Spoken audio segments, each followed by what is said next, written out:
Welcome back to the First Down Podcast. Now, today we will be discussing my waiver radar for Week 3, which entails discussing 1 to 2 players at each position that you should consider adding to your fantasy roster. And then I will name a couple of players at those positions that you should consider dropping. So let's get right into it. At quarterback, I have 2 players that you should consider. The first one is Kirk Cousins of the Minnesota Vikings. Cousins is rostered in 30.6% of ESPN leagues, and over the first 2 weeks, he averaged 23.7 fantasy points, which is 10th among quarterbacks. The second quarterback is Derek Carr. Now, I had Derek Carr on my waiver radar for week 1 as well. And Carr is still only rostered in 22.1% of ESPN leagues. He averaged 24.1 fantasy points over the first 2 weeks, which is 8th among quarterbacks. Now, Carr suffered an ankle injury Sunday, so his status for next week is questionable, though John Gruden expects him to play, so we'll see getting closer to Sunday. So if you're looking for a replacement for this Sunday, I would lean towards Kirk Cousins, but for a longer-term replacement, I would look towards Derek Carr. Now, some quarterbacks that you could drop in place of either Cousins or Carr, I would consider dropping Joe Burrow, Baker Mayfield, Trevor Lawrence, or Ben Roethlisberger. Now on to running backs. At running back, there is very slim pickings. But one player that caught a lot of people's eye this week was Tony Pollard of the Dallas Cowboys. Now, Pollard is rostered in 48.6% of ESPN leagues, and over the first 2 weeks, he averaged 12.2 fantasy points, which is 14th among running backs. Now, the thing about Pollard is he's the backup to the starter, Ezekiel Elliott, who has actually only averaged 9.8 fantasy points over the first 2 weeks. So Pollard's been outproducing Elliott with even fewer touches. As in week 1, Pollard only had 7 touches, whereas Elliott had 13. But in week 2, Pollard had 16 touches and Elliott had 18 touches. So in week 2, Pollard definitely, in a way, split the workload with Elliott. And the interesting thing will be as how the Cowboys continue to monitor that and split production between 2 running backs. I am not entirely confident that Pollard will continue to increase his production over Elliott as long as Elliott's healthy. But at the moment, if Pollard is getting 10 to 15 touches a game, I think you should consider adding him over some running backs. Such as David Johnson, A.J. Dillon, and James White. Moving on to wide receiver. There's 2 wide receivers that I like this week and for the rest of the season. The first is Rondale Moore of the Arizona Cardinals. Moore is rostered in 24.9% of ESPN leagues. He averaged 12.1 fantasy points over the first 2 weeks, which is 18th among wide receivers. Now, Moore is a rookie out of Purdue, 2nd-round pick, so the Cardinals are pretty invested in him and are really liking what they're seeing from him so far. He even led the team in targets last week with 8, over notable wide receivers such as DeAndre Hopkins, A.J. Green, Christian Kirk. So the Cardinals have a lot of weapons, but obviously Rondale Moore is a really big talent. So with Kyler Murray's great offensive production over the last 2 weeks, I could see a lot of wide receivers being fantasy relevant, and one of those being Rondale Moore. Now, the second wide receiver I like is Emmanuel Sanders of the Buffalo Bills. Now, Sanders is rostered in 30.2% of ESPN leagues. Now, he's only averaged 5 fantasy points in the first 2 weeks, which is 69th among wide receivers, but Sanders was 3rd in the team targets at wide receiver in week 1 with 8, and 2nd in team targets in week 2 with 6.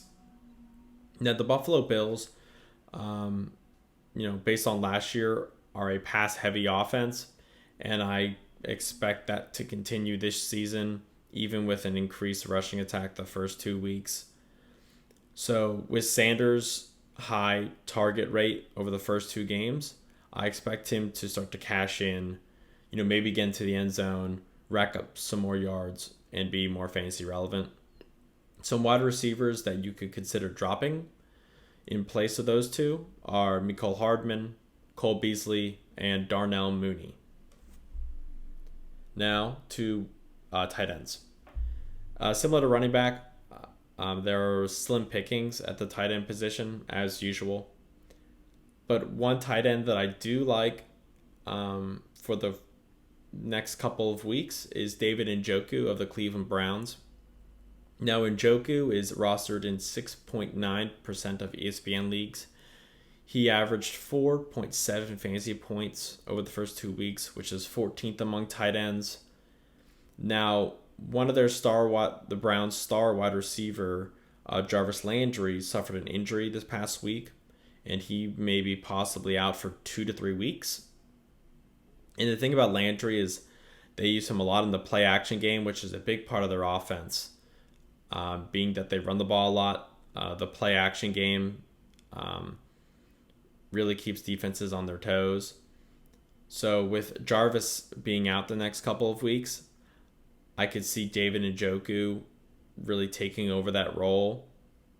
And he even led the team in receiving yards in week 1. So he's been a significant piece in their offense. And even with the Browns having a crowded tight end core and having also Austin Hooper and Harrison Bryant, I think Njoku's the guy with a lot of speed, decent hands, and can be a big part of the play action game.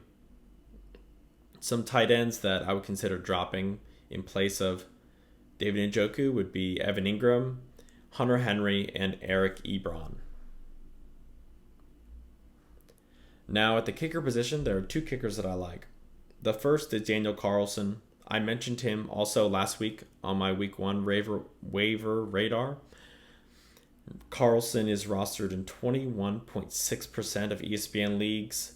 He has averaged 14 fantasy points over the first 2 weeks, which is first among kickers. So Carlson has really been terrific to start the season, and I expect him to continue that throughout the season. The second kicker to consider is Nick Folk of the New England Patriots. Folk is rostered in 3.6% of ESPN leagues and averaged 13 fantasy points over the first 2 weeks, which is second among kickers. So I happen to be talking about number 1 and number 2 kicker in fantasy over the first 2 weeks, but there is a lot of belief that they can continue this production. It's not necessarily just a fluke.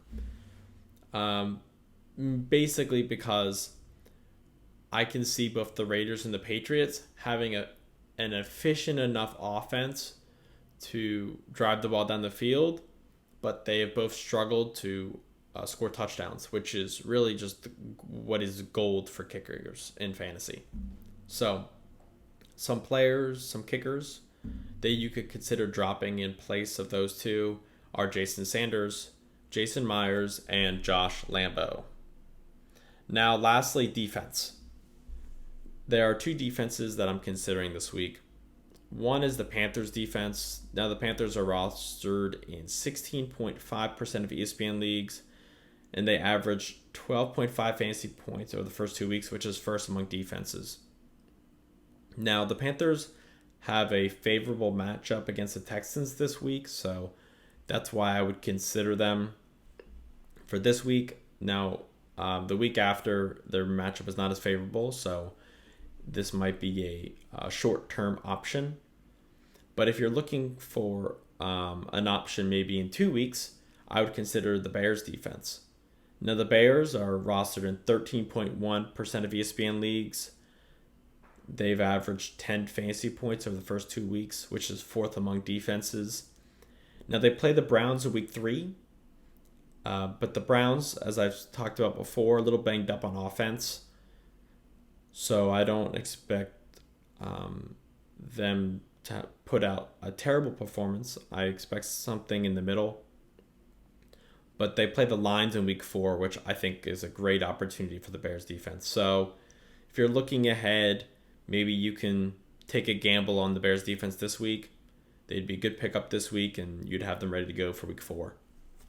Some defenses that you could consider dropping at this moment in the season, I think, would be both the Washington defense and the 49ers defense. Now, Washington, they play Buffalo this week, so that's a tough matchup. Next week, they play at Atlanta. Or the following week, they play at Atlanta, which is, you could play them in that matchup. But the weeks after that, they play both Kansas City, New Orleans, and Green Bay, and then the Denver Broncos, and have their bye week. So really, over the next 7 weeks, you might only play them twice, maybe against the Falcons and the Broncos. So I think at this point, it's safe to say that you can drop the Washington defense. And that's similar with the 49ers defense. They have a really tough upcoming schedule. In the next 3 weeks, they play Seattle, the next 3 weeks, they play the Green Bay Packers, the Seattle Seahawks, and the Arizona Cardinals. And then they have their bye week. So really, in my eyes, I'm not using them for the next 4 weeks. So the 49ers are also a safe team to drop. Now that wraps it up for today. Please feel free to subscribe.